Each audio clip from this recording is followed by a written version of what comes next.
తెలుగు రాష్ట్రాల్లో సాగవుతున్న రబీ వరి 15 నుండి 20 రోజుల దశలో ఉంది. వాతావరణంలో వస్తున్న మార్పుల కారణంగా చాలా ప్రాంతాల్లో అగ్గి తెగులు సోకినట్లు శాస్త్రవేత్తలు గుర్తించారు. ఈ తెగులు వల్ల దిగుబడులకు తీవ్ర నష్టం వాటిల్లే ప్రమాదం ఉంది. కాబట్టి రైతులు సత్వరమే తగిన జాగ్రత్తలు పాటించాలని సూచిస్తున్నారు కరీంనగర్ జిల్లా జమ్మికుంట కృషి విజ్ఞాన కేంద్రం శాస్త్రవేత్త శ్రీనివాస్ రెడ్డి.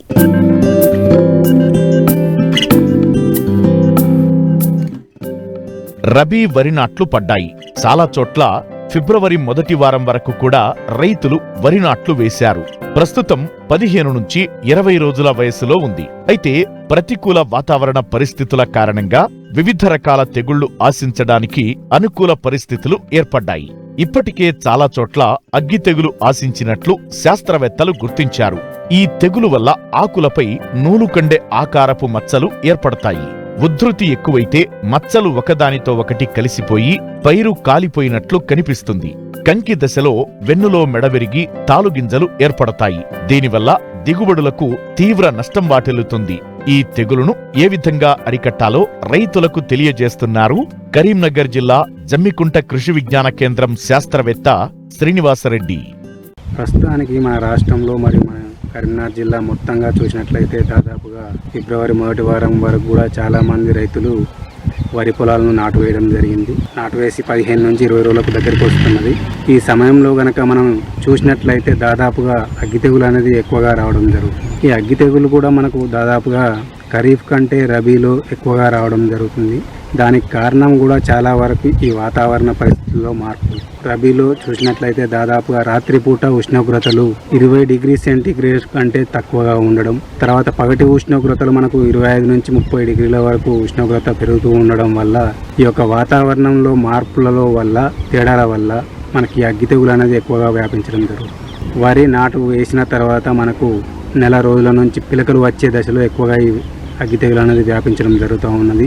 ఫస్ట్ ఆకుల మీద చిన్న చిన్న మచ్చలు ఏర్పడి అవి నూలు కండే ఆకారంలో ఉండి మచ్చల చుట్టూ కూడా దాదాపు ముదురు గోధుమ రంగు నుంచి నలుపు రంగు వరకు ఉంటుంది. ఆ తర్వాత మచ్చల మధ్య భాగంలో చూసినట్లయితే మనకు దాదాపుగా తెలుపు రంగులో కానీ అలా ఉండడం జరుగుతుంది. ఈ మచ్చలు కొద్దిగా క్రమేపీ ఎక్కువగా వ్యాపించి కొంతవరకు నూలు కండే ఆకారంలో ఉండి ఆ తర్వాత ఈ మచ్చలన్నీ కూడా కలిసిపోయి మనకు దాదాపుగా వరి పొలం అంతా కూడా ఆకులు ఎండిపోయి తగలబడినట్టు కనిపిస్తుంది. అందుకే దీనికి అగ్గి తెగులు అనే పేరు రావడం జరిగింది. దీని నివారణకు గనక చూసినట్లయితే దాదాపుగా ఎక్కువ శాతం చాలామంది రైతులు కూడా మనకు ఈ నత్రజని ఎరువులు కూడా ఎక్కువగా వాడడం వల్ల కూడా ఈ అగ్గి తెగులు అనేది ఇంకా ఎక్కువగా వ్యాపించడం జరుగుతుంది. కాబట్టి వీలైనంత వరకు రైతులందరూ కూడా దాదాపుగా ఈ నత్రజని ఎరువులను చాలా తక్కువగా వాడుకోవాలి. ఎప్పుడైతే మనం ఈ చిన్న చిన్న మచ్చలను చూసినట్లయితే మొదటి దశలో ట్రైసైక్లోజోల్ అనే మందును 0.6 గ్రాములు లీటర్ నీటికి కలుపుకొని పిచికారీ చేసుకున్నట్లయితే దాదాపు ఈ అగ్గి తెగులు బారి నుండి కాపాడుకోవడానికి అవకాశం ఉంది. లేదంటే మనకు ఐసోప్రోథైలిన్ ఫిజివన్ అనేది మార్కెట్లో దొరకడం జరుగుతుంది. ఇది 1.5 గ్రాములు లీటర్ నీటికి కలుపుకొని పిచికారీ చేసుకున్నట్లయితే ఈ అగ్గి తెగులు రాకుండా కాపాడుకోవడానికి అవకాశం ఉన్నది. లేదంటే మార్కెట్లో దొరికే కాసుగా మైసిన్ అని కూడా దొరకడం జరుగుతుంది. ఇదైతే 2.5 గ్రాములు లీటర్ నీటికి కలుపుకొని పిచికారీ చేసుకున్నట్లయితే అగ్గి తెగులు రాకుండా కాపాడుకోవడానికి అవకాశం ఉన్నది. ఈ మందులన్నీ కూడా మనం దాదాపుగా 15 రోజుల వ్యవధిలో 2 సార్లు పిచికారీ చేసుకున్నట్లయితే మందులను మార్చి పిచికారీ చేసుకున్నట్లయితే ఈ అగ్గి తెగులు రాకుండా కాపాడుకోవచ్చును. లేదంటే ఈ మందులు పిచికారీ చేసినా కానీ మనకు సివియర్ స్టేజ్లో ఉన్నట్లయితే ఎక్కువ మోతాదులో ఎక్కువ ఉధృతిగా ఉన్నట్లయితే మనకు నాటివో అనే మందు కూడా మనకు మార్కెట్లో దొరకడం జరుగుతుంది. అదైతే 100 గ్రాముల వరకు ఎకరానికి కలుపుకొని పిచికారీ చేసుకున్నట్లయితే అగ్గి తెగులు రాకుండా కాపాడుకోవడానికి అవకాశం ఉంటుంది. ఇంకో మందు ఏంటంటే అజాక్సిస్ట్రోబిన్ అని కూడా మనకు మార్కెట్లో దొరుకుతుంది. దీన్ని కూడా మనం 1 గ్రాము లీటర్ నీటికి అందాజగా ఎకరానికి వాడుకున్నట్లయితే మనకు ఈ అగ్గి తెగులు అనేది ఎంత ఉధృతి స్టేజ్లో ఉన్నా కానీ మనం నివారించుకోవడానికి అవకాశం ఉంటుంది. తర్వాత దశలో కనుక చూసినట్లయితే దాదాపుగా ఫస్ట్ ఆకుల మీద మచ్చలు ఏర్పడి ఆ తర్వాత కూడా మనకు ఒకవేళ పిలక దశల నుంచి మనకు కంకి ఏర్పడి పుట్ట దశ నుంచి గొలుసులు బయటికి వెళ్ళే దశలో కనుక మనకి అగ్గి తెగులు వ్యాపించినట్లయితే ఆ గొలుసులో ఆ యొక్క కనుపు దగ్గర కూడా వ్యాపించి మనకు కనుపుల నుంచి గింజలకు ఆహారం వెళ్లకుండా చేస్తుంది. కాబట్టి దీన్ని మెడవిరుపు తెగులు అని కూడా అనడం జరుగుతుంది. కాబట్టి ఇలాంటి తెగుళ్ళని అన్నింటి నుంచి కూడా మనం మొదటి దశలోనే గుర్తించి నివారణ చేసుకున్నట్లయితే మనకు మెడవిరుపు తెగులు కూడా రాకుండా కాపాడుకోవడానికి అవకాశం ఉంటుంది. మనకి వాతావరణ మార్పులు మరియు నత్రజని ఎరువులే కాకుండా పంట క్షేత్రస్థాయిలో కనుక పరిశీలించినట్లయితే దాదాపుగా చాలా క్షేత్రాల్లో గట్లపైన ఉన్న గడ్డి ద్వారా కూడా మనకి అగ్గి తెగులు అనేది ఒక పొలం నుంచి ఇంకొక పొలంకు వ్యాపించడానికి అవకాశం ఉంటుంది. కాబట్టి వీలైనంత వరకు గట్లను కూడా మనం నీట్గా వీలైతే కలుపు మందు స్ప్రే చేసుకోవడం కానీ లేదంటే గడ్డి పోసుకొని మనం పశువులకు వేసుకోవడం కానీ చేసుకున్నట్లయితే కూడా దాదాపుగా ఈ అగ్గి తెగులు అనేది రాకుండా చేసుకోవచ్చు.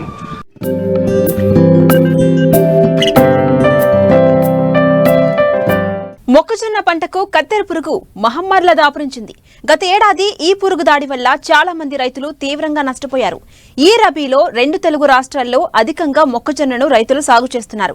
గత 2 ఏళ్లుగా ఎదుర్కొన్న చేదు అనుభవాలను దృష్టిలో ఉంచుకుని కత్తెర పురుగు పట్ల రైతులు చాలా జాగ్రత్త వహించాలి. పైరు తొలి దశ నుండే ఈ పురుగు ఉనికి కనిపిస్తుంది కనుక దీని నివారణకు చేపట్టాల్సిన సమగ్ర సస్యరక్షణ చర్యల గురించి తెలియజేస్తున్నారు ఖమ్మం జిల్లా వైరా కృషి విజ్ఞాన కేంద్రం శాస్త్రవేత్త రవికుమార్.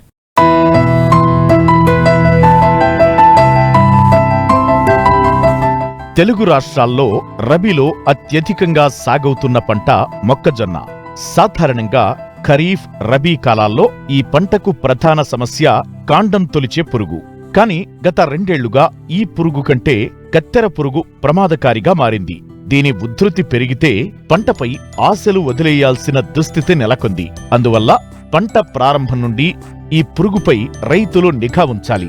తొలి దశ నుండే సమగ్ర యాజమాన్య పద్ధతులు పాటిస్తే ఈ పురుగు నివారణ సులభం అని తెలియజేస్తున్నారు ఖమ్మం జిల్లా వైరా కృషి విజ్ఞాన కేంద్రం శాస్త్రవేత్త రవికుమార్. దాదాపు అన్ని జిల్లాల్లో కూడా మనకు మొక్కజొన్న అనేది కూడా రైతులు విత్తుకోవడం జరిగింది. గత సంవత్సరం నుంచే మనకి కత్తెర పురుగు ఉధృతి అనేది కూడా గమనించడం జరుగుతుంది. కాబట్టి ఇప్పుడే మనకు తొలి దశలో ఉంది కాబట్టి దాని యొక్క నివారణ కనుక మనకు స్టార్టింగ్ నుంచి కనుక చేసినట్లయితే చాలా వరకు కూడా మనకు పంట మంచి దిగుబడి రావడానికి ఆస్కారం ఉంటుంది. ముఖ్యంగా ఈ కత్తెర పురుగు అనేది కూడా మనకు ఒక్క తల్లి పురుగు వచ్చేసరికి సుమారుగా ఒక 1500 నుంచి 2000 గుడ్లు పెట్టడం జరుగుతుంది. ఒక్కొక్క సముదాయంలో ఒక 100 గుడ్లు అనేది కూడా ఆకు అడుగు భాగాన్ని కూడా పెట్టడం జరుగుతుంది. ఎప్పుడైతే కనుక ఈ ఆకు అడుగు భాగాన మనకు పుదీనా ఈ లార్వాలు వస్తాయో ఆ మొదటి దశ లార్వాలు అనేవి కూడా ముఖ్యంగా మనకు అప్పుడే తొలకరిగా విత్తిన మన మొక్కజొన్న పత్రహరితాన్ని గోకి తీయడం వల్ల మనకు తెల్లరి చారలు ఏర్పడడం జరుగుతుంది. తర్వాత ఎదిగిన లార్వాలు కూడా ముఖ్యంగా మనకు ఆకు చివర్లను కూడా తినుకుంటూ రావడం జరుగుతుంది. అప్పుడు ఎదుగుతున్న లార్వాలు కూడా ముఖ్యంగా మనకు సుడిలో వండుకుంటూ ఆ సుడి భాగాన్ని తినడం వల్ల కూడా మనకు అందులో నుంచి విచ్చుకున్న ఆకులు కూడా నిలువ షేప్లో ఉన్న రంధ్రాలు కూడా మనకు కనబడడం జరుగుతుంది. మొత్తం పంట కూడా ఒకసారి చూసినట్లయితే మొత్తం కత్తిరించినట్లుగా కనబడుతుంది. మనము మొదటి దశ నుంచే మనము దీని యొక్క నివారణ అనేది చేపట్టాలి. ఎదిగిన లార్వాలు మనకు అప్పుడే పొదిగిన లార్వాలు కనుక కనబడట్లయితే వెంటనే వేపలో ఉన్న 1500 ppm 5 ml లీటర్లు లేక వేప గింజల కషాయం మొదట పిచికారీ చేసుకోవాలి.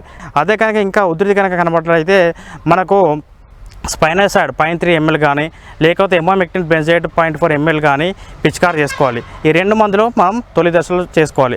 ఒకవేళ తర్వాత దశలో కనుక ఉధృతి కనుక ఉన్నట్లయితే అప్పుడు మనకు క్లోరాంట్రైన్పోల్ 0.4 ml కానీ లేకపోతే స్పైన్టోరమ్ 0.5 ml కానీ లేకపోతే ల్యాంబ్డాసైలోథిన్ ప్లస్ థయామిథాక్సామ్ 0.5 ml కానీ పిచికారీ చేసుకోవాలి. ఇలా కనుక చేసుకున్నట్లయితే చాలా వరకు కూడా మనకు తొలి దశలో కూడా మనకు పురుగును నివారించవచ్చు. కత్తెర పురుగు చివరి దశ వరకు ఉంటుంది కాబట్టి కండె దశలో పిచికారీ చేయడం కష్టంగా ఉంటుంది. ఈ సమయంలో విషపు ఎరలను తయారు చేసి మొక్కల మొదళ్లలో వేసుకుని అరికట్టాలి. ఈ 2వ దశ 3వ దశ లార్వాలు కూడా ముఖ్యంగా మనకు విషపెర తయారు ఉండలు చేసుకుని కూడా మనం ఎకరానికి ఒక 10 కిలోల తవుడు, ఒక 2 కేజీల బెల్లము, ఒక 2-3 లీటర్ల నీటిలో కూడా నైట్ అంతా కూడా ఒక 24 గంటల వరకు దాన్ని మొత్తం పులియనివ్వాలి. తర్వాత ముఖ్యంగా మనకి ఎప్పుడైతే ఉండలు తయారు చేస్తామో దానికంటే ఒక అరగంట ముందు మనకు ఎకరానికి మనకు ఆ మిశ్రమానికి ఒక 100 గ్రాముల నుంచి 150 గ్రాముల వరకు థయోడికార్బ్ మందులు చేసుకొని ఆ సుడుల్లో వేసుకున్నప్పుడు చాలా వరకు కూడా ఆ సుడుల్లో ఉన్న పురుగు కూడా మనకు అది కూడా తిని చనిపోయే అవకాశం ఉంటుంది. అదేవిధంగా మనకు గుడ్లు కనుక కనబడట్లయితే గుడ్లను తినే పరంజి పారాసైట్ అయినా మనకు ట్రైకోగామా పిటియోజం గుడ్లని ఒక ఎకరానికి 50,000 చొప్పున ఒక 10 నుంచి 10 రోజుల వ్యవధిలో ఒక 4 సార్లు విడుదల చేసుకోవాలి. అదేవిధంగా మనకు శిలీంధ్రం ముఖ్యంగా మనకు మెటరైజం శిలీంధ్రాన్ని కూడా మనము ఇక్కడ మనకు లీటర్కు 5 గ్రాములు కూడా చేసుకొని కూడా మన పిచికారీ చేసుకొని కూడా దీన్ని తగ్గించుకోవచ్చు. అదేవిధంగా మనకు ఒక ఎకరానికి కనుక ఒక 10 కిలోలు తోటి మనకు ఇసుక అదేవిధంగా సున్నం అంటే 9% ఇసుక 1% సున్నంతో కనుక సుడులలో వేసుకున్నట్లయితే ఈ ఇసుక రాపిడికి కూడా మనకు చాలా వరకు కూడా మనకు ఈ లద్దె పురుగులు కూడా చనిపోయే అవకాశం ఉంటుంది. కాబట్టి 30 నుంచి 60 దశలలో మనం చేయాల్సిన పని ఇది. తర్వాత 65 దశలో వచ్చేసరికి చాలా వరకు మొక్కజొన్న మనకు పూత దశకు వస్తుంది కాబట్టి ఆర్థిక నష్టపరిమితి స్థాయి తక్కువ ఉంటుంది. ఆ టైంలో మనకు చేయాల్సిన ఒకే పని ఏంటంటే రైతులు మనకు కూలీలతోటి కనుక ఈ లార్వాల్ని కనుక వెతికి వాటిని కిరోసిన్ డబ్బాలో కిరోసిన్ నీళ్ళల్లో వేసుకున్నట్లయితే చాలా కూడా చనిపోయే అవకాశం ఉంటుంది.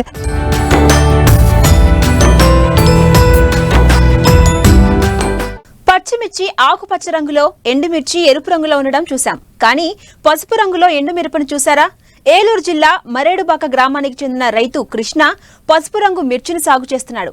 ప్రయోగాత్మకంగా ఎకరంలో సాగు చేయగా 20 నుంచి 25 క్వింటాల దిగుబడి వచ్చే అవకాశం ఉందంటున్నాడు. ఔషధ గుణాలు ఉన్న ఈ మిర్చి కొనుగోలుకు వ్యాపారులు పోటీ పడుతుండటంతో అధిక ధర పలుకుతోంది.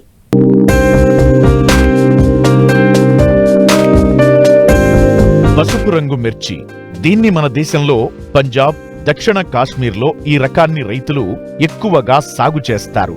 పసుపు రంగు మిరపను మెడిసిన్, కాస్మెటిక్స్ లో అధికంగా వాడుతుంటారు. అలాగే పచ్చళ్ల తయారీ, సాస్, సూప్, వంట రంగుల్లో కూడా వాడుతున్నారు. అందుకే మార్కెట్లో దీనికి డిమాండ్ ఎక్కువ. సాధారణంగా మిరపకాయలు ఆకుపచ్చ రంగులో ఉండి పండిన తరువాత ఎరుపు రంగుకు మారతాయి. ప్రస్తుతం పసుపు రంగులో ఉండే కొత్త రకం మిరప పిందెగా ఉన్నప్పుడు తెల్లగాను, పెరిగే దశలో నల్లగాను, పంట చేతికి వచ్చాక పచ్చగా రంగు మారుతుంది. ఈ రకాన్ని తెలుగు రాష్ట్రాల్లో అక్కడక్కడా పండిస్తున్నారు. సాధారణ మిర్చితో పోల్చితే అధిక ధరలు దక్కుతుండటంతో దీనిపై ఆసక్తి చూపుతున్నారు. ఈ కోవలోనే ఏలూరు జిల్లా కుక్కునూరు మండలం మరేడుబాక గ్రామానికి చెందిన రైతు రింగారెడ్డి కృష్ణ ఎకరంలో ప్రయోగాత్మకంగా ఎల్లో గోల్డ్ రకం మిరపను సాగు చేశారు.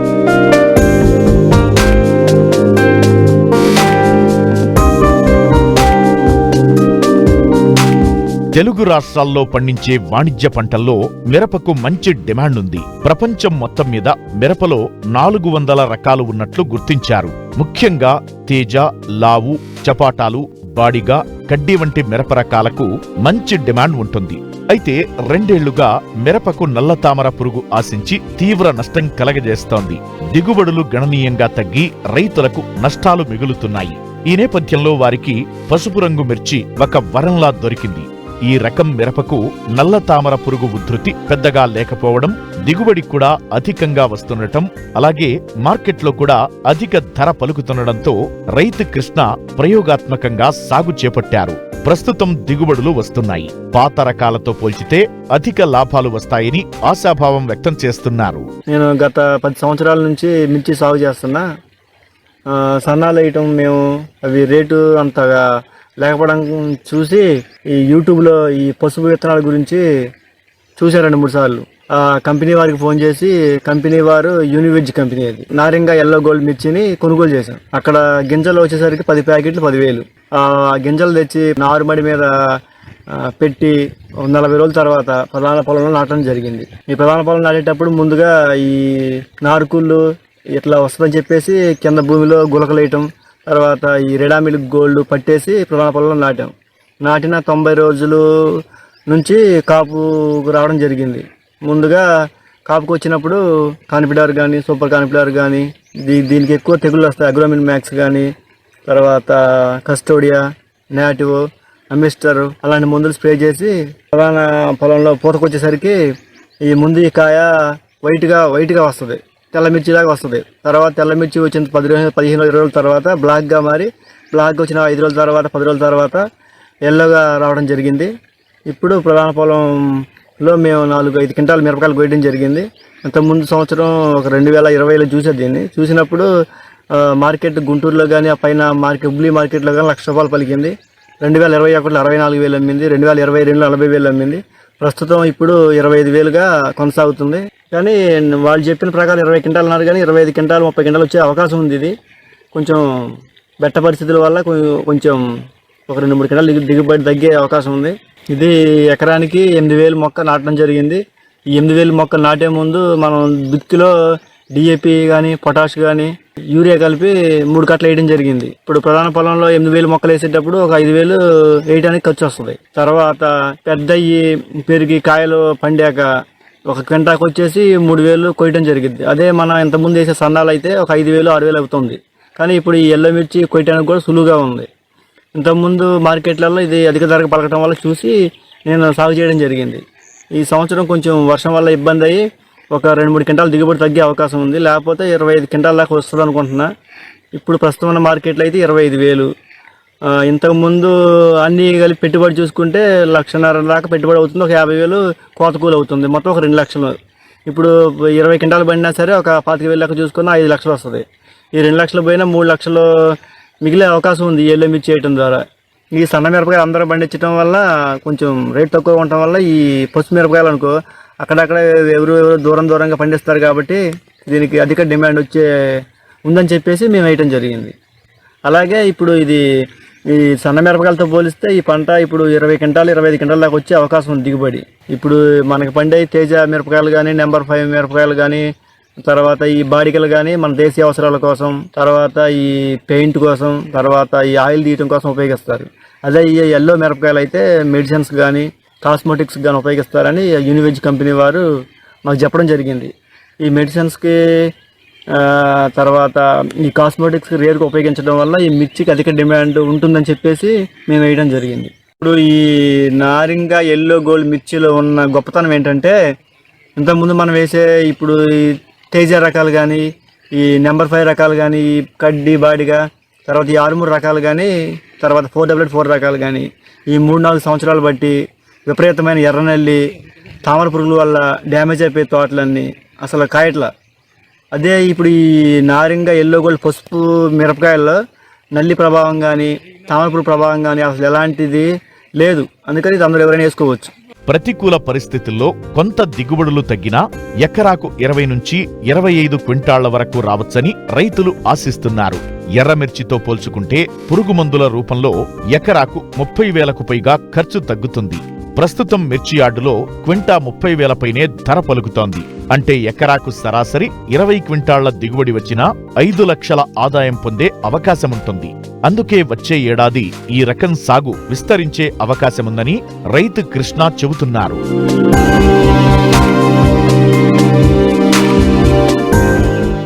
ప్రొఫెసర్ జయశంకర్ తెలంగాణ వ్యవసాయ విశ్వవిద్యాలయం వారు అందిస్తున్న వాతావరణ ఆధారిత వ్యవసాయ సూచనలను ఇప్పుడు తెలుసుకుందాం. హైదరాబాద్ వాతావరణ కేంద్రం అందించిన సమాచారం ప్రకారం రాబోవు 5 రోజులు వాతావరణం పొడిగా ఉంటుంది. పగటి ఉష్ణోగ్రతలు 30 నుండి 34 డిగ్రీల సెల్సియస్, రాత్రి ఉష్ణోగ్రతలు 16 నుండి 20 డిగ్రీల సెల్సియస్ మధ్య నమోదయ్యే అవకాశం ఉంది. ప్రస్తుత వాతావరణ పరిస్థితులు వరిలో కాండం తొలుచు పురుగు ఆశించుటకు అనుకూలం. నివారణకు పిలకలు లేదా దుబ్బు చేసే దశలో కార్బోప్యూరాన్ 3G గుళికలను ఎకరాకు 10 కిలోల చొప్పున వేసిన రైతులు పొట్ట దశలో క్లోరాట్రినిలిప్రోల్ 0.3 మిల్లీలీటర్లు లేదా టెట్రానిలిప్రోల్ 0.5 మిల్లీలీటర్ల మందును లీటరు నీటికి కలిపి పిచికారీ చేయాలి.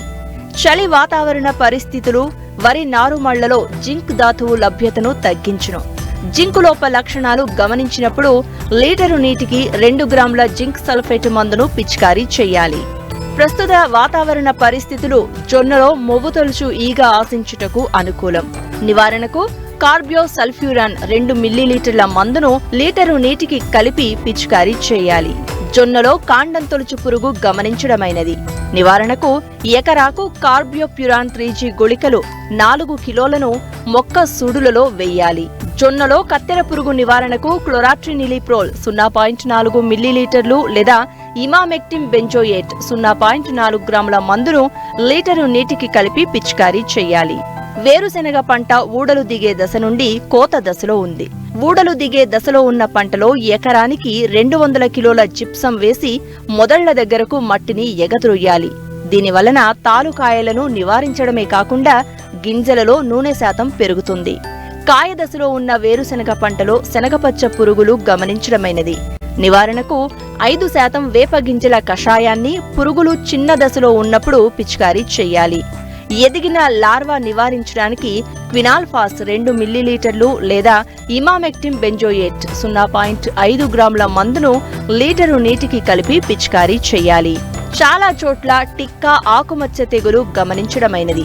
నివారణకు క్లోరోథాలోనిల్ 2 గ్రాములు లేదా టెబుకొనజోల్ 1 మిల్లీలీటరు మందును లీటరు నీటికి కలిపి పిచికారీ చేయాలి.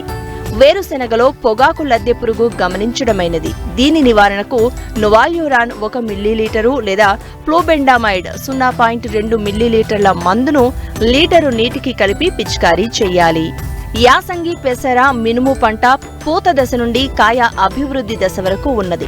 ప్రస్తుత వాతావరణ పరిస్థితులు పంటలో బూడిద తెగులు ఆశించుటకు అనుకూలం. నివారణకు నీటిలో కరిగే గంధకం 3 గ్రాములు లేదా కార్బెండిజం 1 గ్రాము లేదా థయోపానెక్ట్ మిథూల్ 1 గ్రాము మందును లీటరు నీటికి కలిపి 10 నుండి 15 రోజుల వ్యవధిలో 2 సార్లు పిచికారీ చేయాలి. పెసర, మినుము పంటలో పొగాకు లద్దె పురుగు గమనించడమైనది. నివారణకు పొలం నుండి గుడ్ల సముదాయాన్ని ఏరివేయాలి. చల్లెడగా ఉన్న పిల్ల పురుగులతో ఉన్న ఆకులను ఏరి నాశనం చేయాలి. క్లోరిపైరిఫాస్ 2.5 మిల్లీలీటర్లు లేదా మోనోక్రోటోఫాస్ 1.6 మిల్లీలీటర్ల మందును లీటరు నీటికి కలిపి పిచికారీ చేయాలి. మరిన్ని ఆసక్తికరమైన విశేషాలతో ప్రతిభా బయోటెక్ కోకోలు సమర్పించు మట్టి మనిషి కార్యక్రమంలో మళ్ళీ కలుసుకుందాం. అంతవరకు సెలవు. నమస్కారం.